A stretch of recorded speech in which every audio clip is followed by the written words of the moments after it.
क्या सिर्फ 36 गुण मिल जाने से शादी सफल हो जाती है? और अगर गुण कम है तो क्या शादी कभी सफल नहीं हो सकती?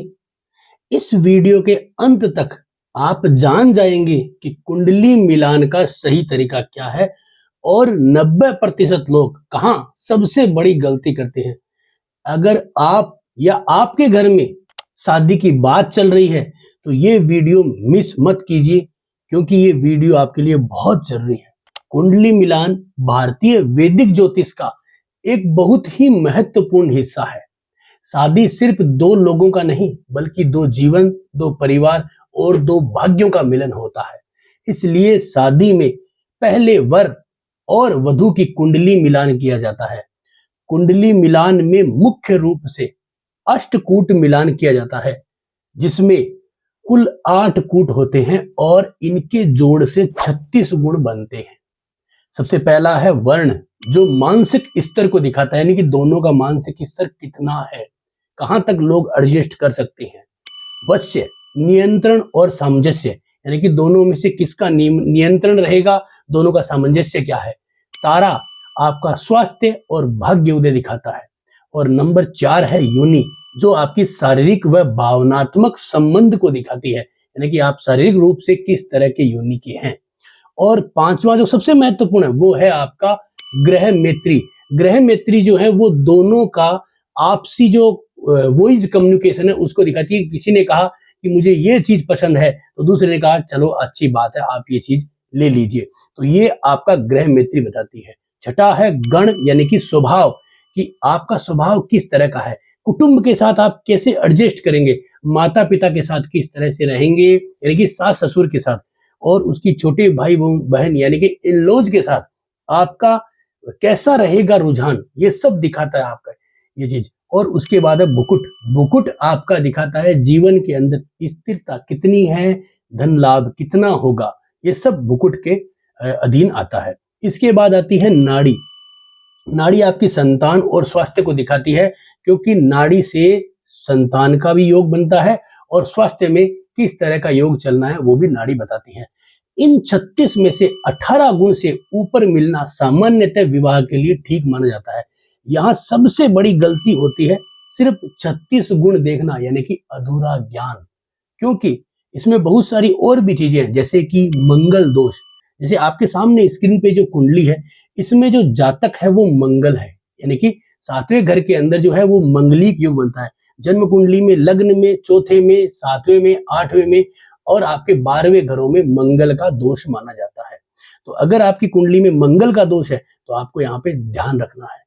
और यानी कि जातिका जो है इसकी कुंडली में मंगल का दोष नहीं है, तो ये जो लड़की है वो मांगलिक नहीं है। तो ऐसे में हमें मांगलिक लड़के से अमांगलिक लड़के का विवाह नहीं करना चाहिए। लेकिन अगर एज ज्यादा है, जैसे कि इनकी एज ज्यादा है, तो हमें यहाँ पे जो है वो लड़के का मांगलिक विवाह करा के उनकी शादी कर देनी चाहिए। और इसके बाद इंपोर्टेंट आता है सप्तम भाव की स्थिति। जैसे कि ये लड़की की कुंडली है, इसमें सप्तम भाव का जो मालिक है वो है शनि, और जो शनि है वो यहाँ पे अगर हम देखेंगे तो वो आपका उच्च का बैठा है, लेकिन वो मंगल के साथ है। और मंगल जो है वो वैवाहिक जीवन के लिए शनि के साथ युति में बिल्कुल भी अच्छा नहीं होता है। ये सबसे ज्यादा इंपॉर्टेंट रोल निभाता है। और 7वें घर पे कोई अशुभ ग्रह की दृष्टि तो नहीं है, ये जानना बहुत जरूरी है। दूसरा होता है कि सप्तम भाव में कोई दोष तो नहीं है। दूसरा है कि सप्तम भाव का जो स्वामी है वो कहाँ है। जैसे इस लड़के की कुंडली में हम देखते हैं कि सप्तम भाव का जो स्वामी है, यानी कि जो मीन राशि का मालिक गुरु है, वो बैठा है 5वें घर में नीच का होके, यानी कि इसका सप्तमेश जो है वो मंगल के साथ शत्रु के साथ जा रहा है। इसका जो सप्तमेश है वो नीच का हो रखा है।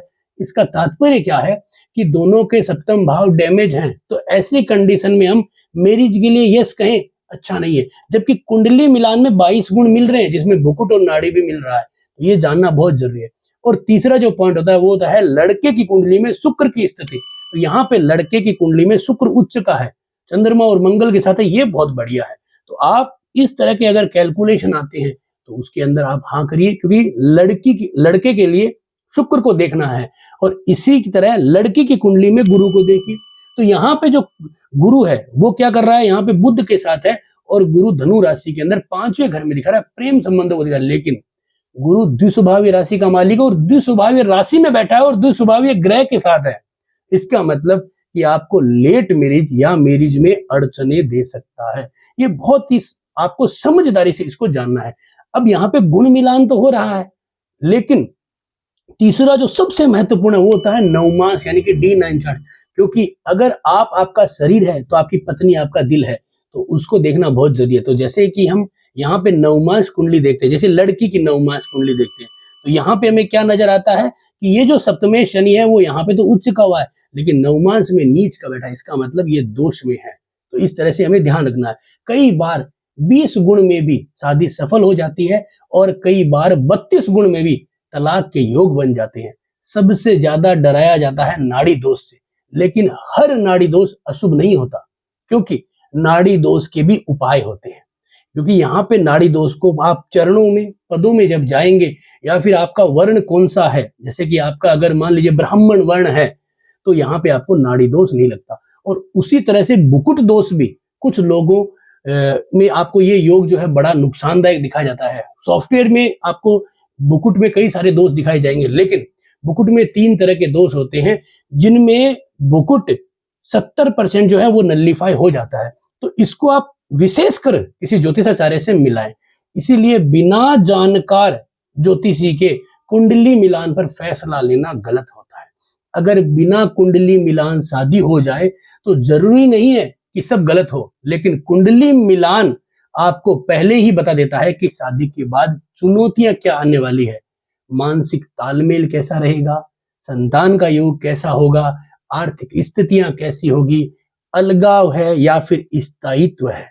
क्योंकि ये सारी चीजें जो है वो आपको कुंडली मिलान में बहुत आसानी से समझ में आ जाती है। जैसे यहाँ पे जो गुण मिलान है वो सब चीजें, सिर्फ ऐप यानी कि मोबाइल ऐप या वेबसाइट पे भरोसा न करें। कुंडली नवमास दोनों को देखें, दशा महादशा जरूर देखें, क्योंकि दशाएं जो है वो आने वाला 1-2 साल दिखाता है, जहां पे आप अपने हस्बैंड वाइफ दोनों मिलकर प्रेम भाव से रहते हो। तो बहुत जरूरी है। कुंडली मिलान डराने के लिए नहीं है, समाधान देने के लिए होता है। अगर आप चाहते हैं कि आपकी शादी सुखद हो, स्थिर रहे, तो कुंडली मिलान को हल्के में न लें, क्योंकि ये जीवन का सबसे महत्वपूर्ण अंग है। तो इसलिए अगर वीडियो आपको पसंद आया तो लाइक करें।